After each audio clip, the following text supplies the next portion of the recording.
Mazar-i-Sharif, Afghanistan, October 2001. 12 Americans arrived on horseback. No tanks, no helicopters, no backup coming.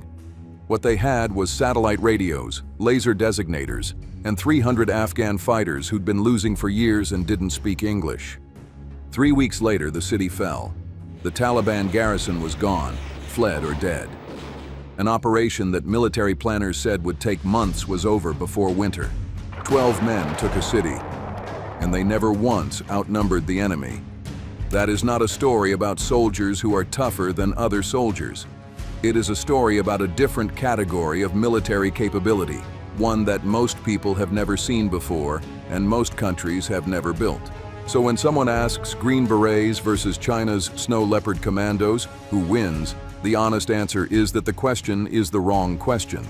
And understanding why tells you everything about what makes U.S. Special Forces actually special. Most people picture Green Berets as elite raiders, harder, faster, more accurate.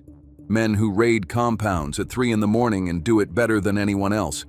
That is not wrong. They can do that. But that is not what they are built for. The Green Beret mission is unconventional warfare, which means this. You take 12 Americans into a country that is losing, link up with the local forces that are losing it, and over months, turn them into something that can win. You train them, you arm them, you advise them, you teach them to use air power, call in strikes, hold ground, take the fight to the enemy. When you leave, if you leave, the force you built keeps fighting without you. 12 men, 300 local fighters who arrived broken and demoralized. 3 weeks to turn that into a force that takes a major city. One team just did what it would take most countries an entire division to accomplish. And the division would have needed roads, supply lines, logistics, and months of preparation. This is the force multiplier concept, not the hammer. The architect who builds the hammer out of whatever material exists in the field. The British SAS is a direct action force. They infiltrate, hit targets, extract. The Russian equivalent also is a direct action force. Most special operations units in the world are built to execute the last 5 minutes. The assault, the breach, the kill. Green Berets are built for the 5 months before that. The relationship, the training, the transformation of a losing force into something that wins. Almost nobody else has built this. Almost nobody else has tried. Getting into the Green Berets takes around 3 years from the day you start trying. First, selection. 24 days in the mountains. Navigation, sleep deprivation, stress, uncertainty. Not physical screening, character screening. The evaluators are specifically looking for how you perform when you are exhausted, confused, and alone. Because that is what the job looks like. The pass rate is around 30%. Then the qualification course, 18 to 24 months. Not a single pipeline, a series of specializations. Weapons, engineering demolitions, communications in denied terrain, intelligence analysis, and then medicine. The Green Beret medic course is 37 weeks. They emerge trained to perform emergency surgery. Not first aid, surgery. Because an operational team can be deployed deep in denied territory, days from any hospital, weeks from evacuation. The team medic is the only surgeon they have. Gunshot wounds, appendicitis, fractures requiring stabilization, amputations if necessary. All of it. Alone, in the dark, with the equipment in a rucksack. Then language training. And this is non-negotiable, mandatory for every Green Beret. Arabic, Pashto, French, Spanish, Mandarin. The specific language depends on the group, which covers a specific region of the world. The point is not to pass a test. The point is to be able to walk into a village in a country you've never been to, sit down with a militia commander who has no reason to trust you, and build a relationship from nothing. You cannot do that through a translator. Language is the entry point. The final exercise before graduation is called Robin Sage. It takes place across North Carolina.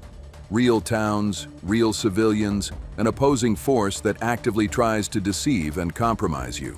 Your job: infiltrate into a mock hostile country, link up with a disorganized guerrilla force, train them up, plan an operation, and execute it. Under pressure. Against real opposition. The entire pipeline exists to answer one question. Can you take people who don't trust you, don't speak your language, and have been losing, and turn them into something that wins? 3 to 4 years of training to answer that question, because the answer has to be yes. China's Snow Leopard Commandos are a genuinely elite unit. That deserves to be said clearly before anything else.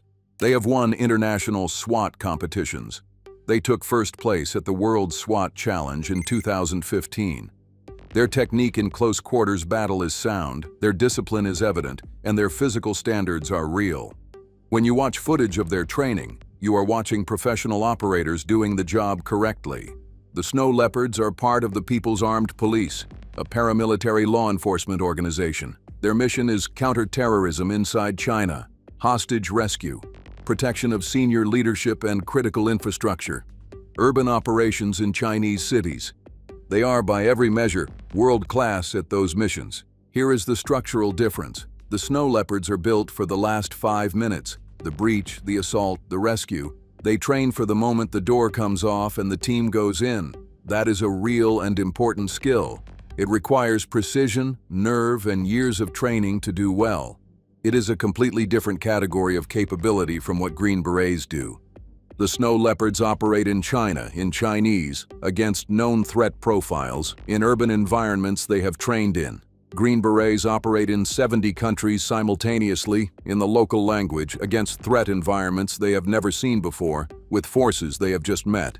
One mission has defined parameters, the other has almost none. This is not an insult to the Snow Leopards. A neurosurgeon and a cardiothoracic surgeon are both elite.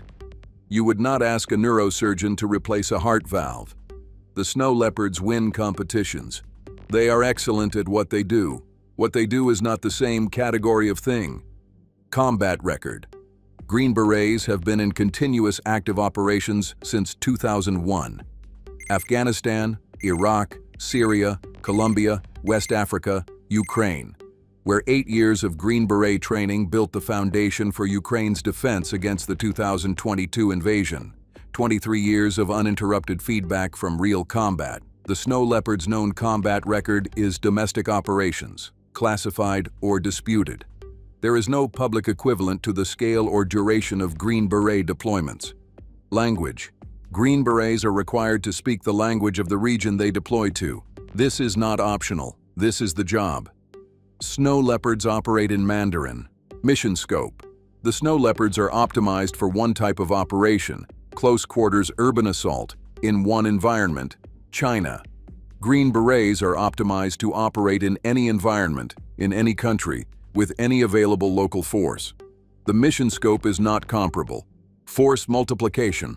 A Green Beret team multiplies its effect by a factor of 25 or more.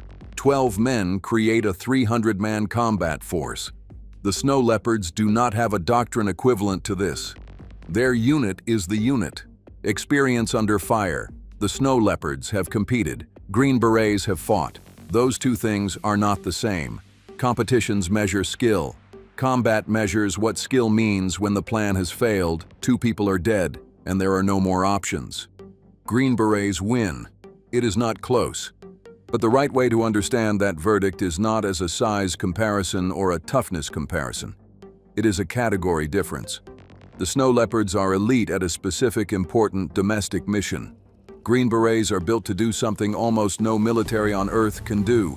Deploy globally, adapt to any environment, speak the local language, and turn a losing force into something that wins. China is building its special operations capability seriously. The People's Liberation Army has its own special operations forces. Different units, military rather than law enforcement, and growing in sophistication and reach. That comparison, if and when it happens in real combat, will be closer. But Snow Leopards versus Green Berets. The Snow Leopards win competitions. Green Berets win countries.